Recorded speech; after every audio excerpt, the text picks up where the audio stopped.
Assalamualaikum warahmatullahi wabarakatuh.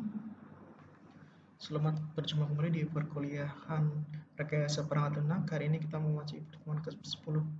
Di sini kita akan membicarakan tentang teknik desain, bagaimana teknik desain dalam membangun sebuah software atau aplikasi. Sebenarnya apa itu desain? Representasi rekayasa yang punya arti dari sesuatu yang akan dibuat. Representasi ya. Dalam konteks RPL itu meliputi data, arsitektur, interface, dan komponen. Jadi jangan kalian asumsikan bahwa desain itu hanya cuma tampilan saja. Tapi di sini juga bagaimana kita mendesain sebuah data agar nantinya itu mudah diproses.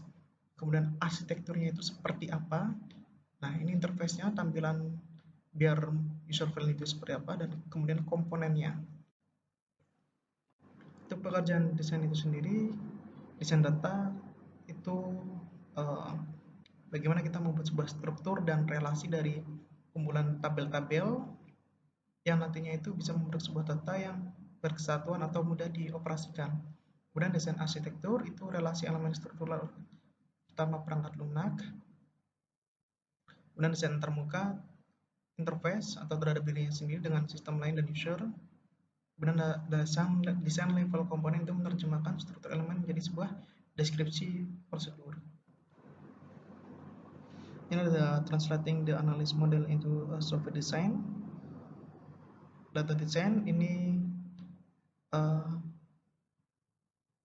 kita mendesain sebuah data dictionary dan IRD, kemudian architectural design itu meliputi data flow diagram, kemudian interface design, data flow diagram, dan state transition diagram. Kemudian komponen level design itu process specification dan state transition diagram. Hubungannya antara desain model dan analisis model. Jadi analisis dulu, baru kita buat desainnya seperti apa.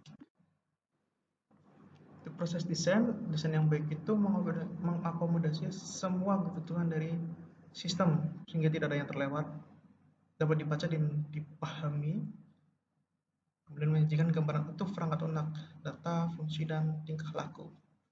Nah, sebenarnya untuk analisis kebutuhan ini khususnya di desain itu banyak yang menyepelekan, padahal ini sangat penting sekali. Karena apa? Karena kalau misalkan aplikasi kita dibuat oleh orang yang tidak tahu tentang bagaimana sebenarnya konsep dari bisnis model yang dibuat itu biasanya nanti kedepannya pas diimplementasikan itu bakal banyak yang tidak cocok tentang realisasinya. Maka dari itu penting sekali pembuatan desain ini setelah analisis kebutuhan itu dilakukan. Untuk konsep desain, ada abstraksi itu membuat gambaran umum tentang data, prosedur, maupun kendali.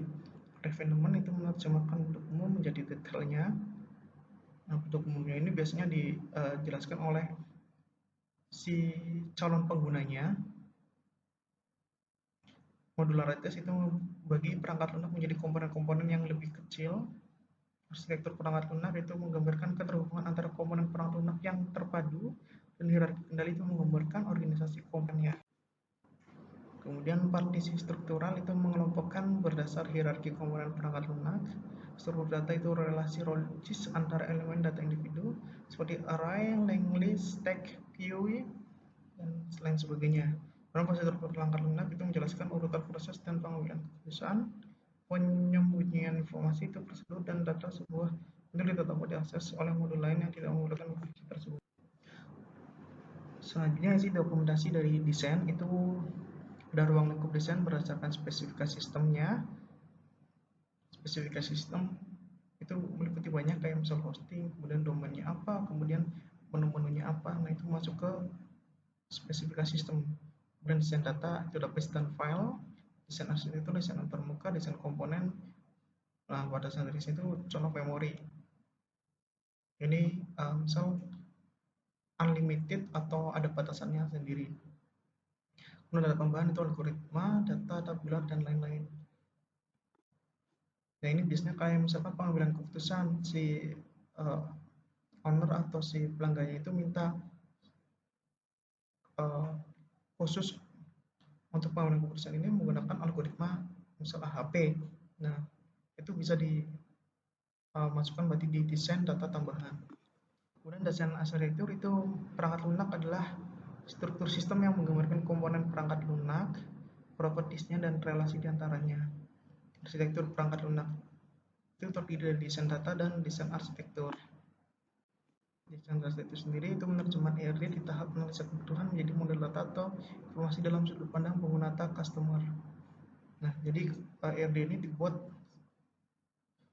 semudah mungkin sehingga nanti ketika kita menjelaskan ke pengguna customer itu mereka paham. Jadi kan modelnya gini, customer dan pengguna ini kan memberikan kebutuhan-kebutuhannya seperti ini. Nah, kemudian kita mengimplementasikan ke dalam sebuah ERD. Nah, dari ERD ini kita jelaskan kembali ke customer apakah sudah sesuai dengan kebutuhan yang dijelaskan oleh pengguna atau customer di awal. Nah, untuk tambahan itu dalam Power Designer itu dikenal sebagai physical data modeling. Oke, arsitektur data center ini bisa contoh data store, penyimpanan, ada client software. Nah, ini. Jadi data ini bisa diakses banyak client software. Ada data flow. Untuk arsitektur call and return itu menggambarkan sebuah hubungan antara program utama dan subprogram. Object oriented itu membungkus data dan operasi menjadi satu. Core layer, utility layer, application layer, dan user interface layer. Desain terbuka atau aruan emas ditempatkan user dalam kendali, kurangi penggunaan memori oleh user, buatlah antarmuka yang konsisten. Nah, ini bagaimana ini masuknya ke kompleksitas algoritma, bagaimana agar program kita itu tidak banyak menguras memori. Nah, kemudian antarmuka yang konsisten, dan antarmukanya kalau misalkan depan dalam misalkan persegi, kemudian belakang ya persegi, jangan belakangnya itu persegi panjang, kemudian segitiga, jajar-jajar, jangan. Jadi biar sama, jadi mudah untuk digunakan atau dipahami oleh si pengguna user itu sendiri. Untuk proses desain antarmuka,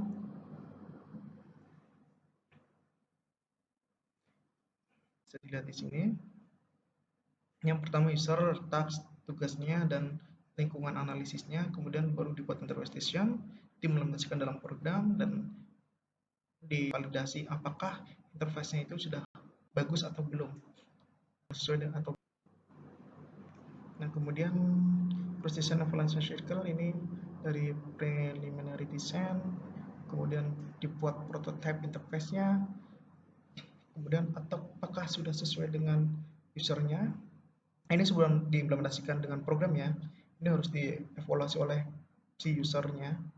Nah, kemudian oleh study by design dikembalikan ke pembuat desain tadi, kemudian dimodifikasi dan baru dibuat prototipenya.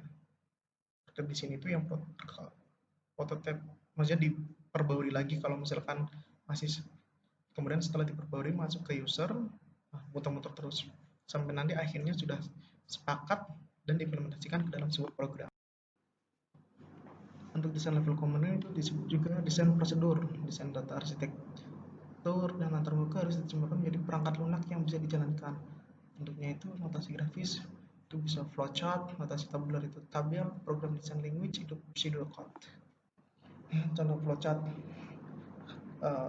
tugas pertama ketika kondisi apa, kemudian masuk ke next step, tugas dan flowchart. Ini contoh flowchart ya.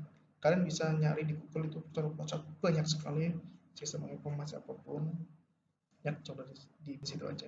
Contoh tabular, ini kayak sebenarnya lebih ke matrix, kayak misal jadwalnya ini harus selesai di minggu berapa, misal menu ini minggu berapa, menu ini minggu berapa, seperti itu.